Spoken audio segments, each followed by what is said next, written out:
All right. All right. We're going to get things started a while. Welcome inside the Virtual Media Center here at the Dow Great Lakes Bay Invitational. I am pleased to be joined by these two champions, Jennifer Kupcho and Lizette Salas. Lizette, I want to start with you. This is your first victory since 2014. To do it alongside a friend like Jennifer, I just want to know some of the thoughts, feelings, emotions that you have at this moment. Yeah, it's been a long time, and I couldn't have done it without her. You know, she's a great competitor, a great friend, and an amazing partner on the golf course. And we played some amazing golf this week. And you know, my goal was to play well for her. And you know, we showcased how our games can complement each other.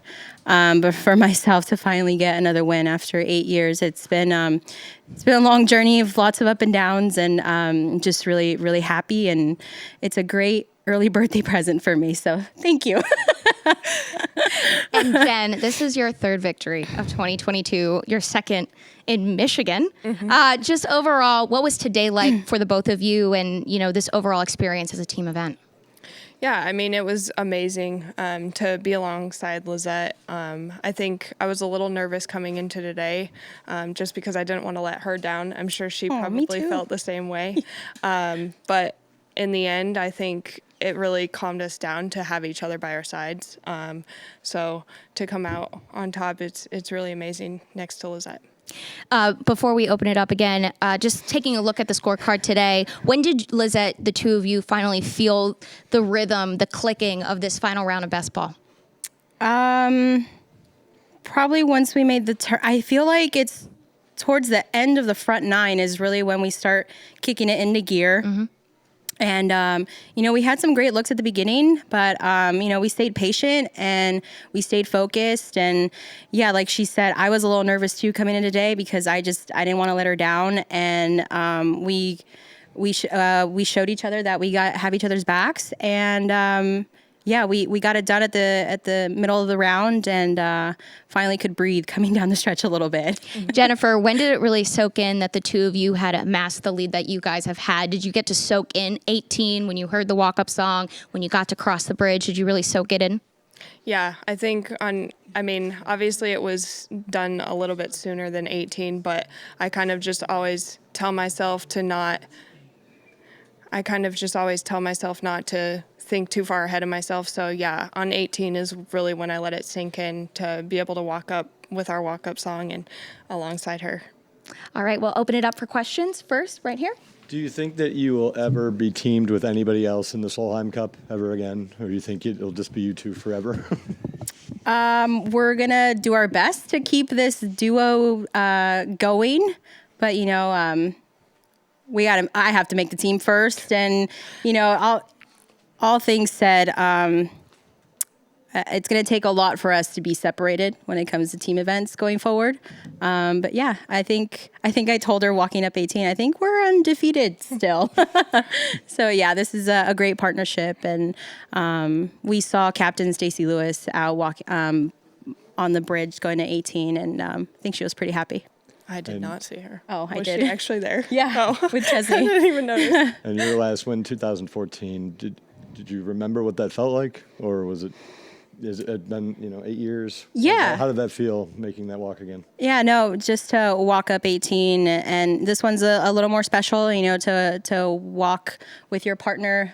We grinded for 4 days to get the job done, and like I said earlier, I couldn't have done it without her, and I hope she's proud of me that I contributed. I did my job, and but yeah, to feel those feelings again like I did in 2014, and yeah, I've come up close several times, and but to finally get it done here in Michigan at a team event, it's pretty special. Okay. Sweet.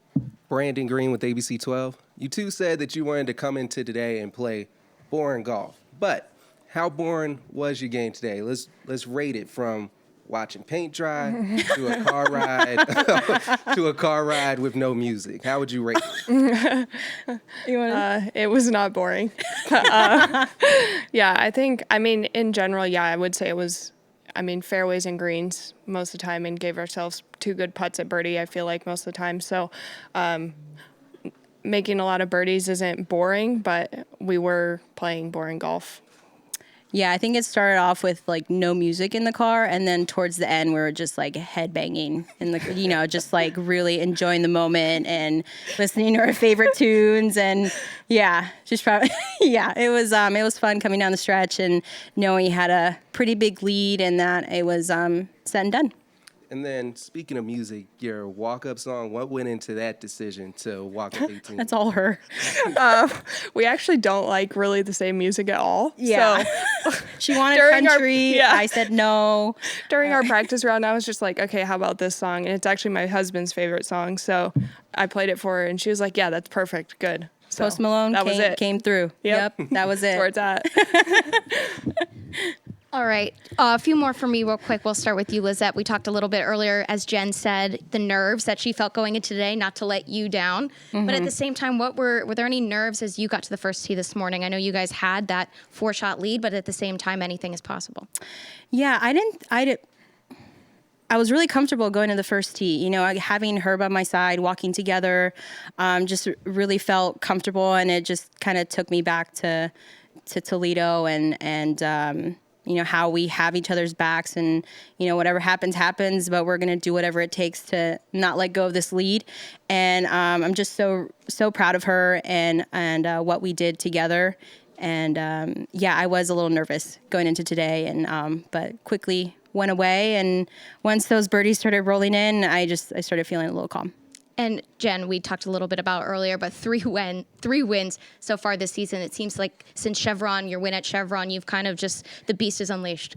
Yeah. For you, how comfortable are you feeling in your game at this moment? And for both of you, what does a win like this do for your confidence heading into the summer swing? Yeah, I mean, I think after I got my first win, I felt a lot more confident in my game. It's so hard to win out here, so to know that I could do it, I think that kind of helped my confidence. And then to get the second win and against a really stacked leaderboard and a playoff at Meyer, I mean, it just made me all that more comfortable. So I think that's kind of how amateur golf was for me. I started out really slow, and then I was able to win and kind of just went off on it. So it is a lot of fun to win, and I am a very competitive person. So, yeah. All right. Jennifer, the last touring pro that won 2 tournaments in the same year was 2012, Roger Chapman. He thought that after he won 2 tournaments that he was considering buying land here in Michigan. What do you think? Probably not, but that's funny. And Lizette, I have one for you. You seem like you have a lot of energy and you're fun. Does that contribute to your overall demeanor when you're playing? Yeah, I think, now this is my 11th season on tour. Why not have some fun? Why not smile? Yes, it is a job, but I want to enjoy myself. I want to enjoy, the rest of the time I have out here with the girls, with Jennifer.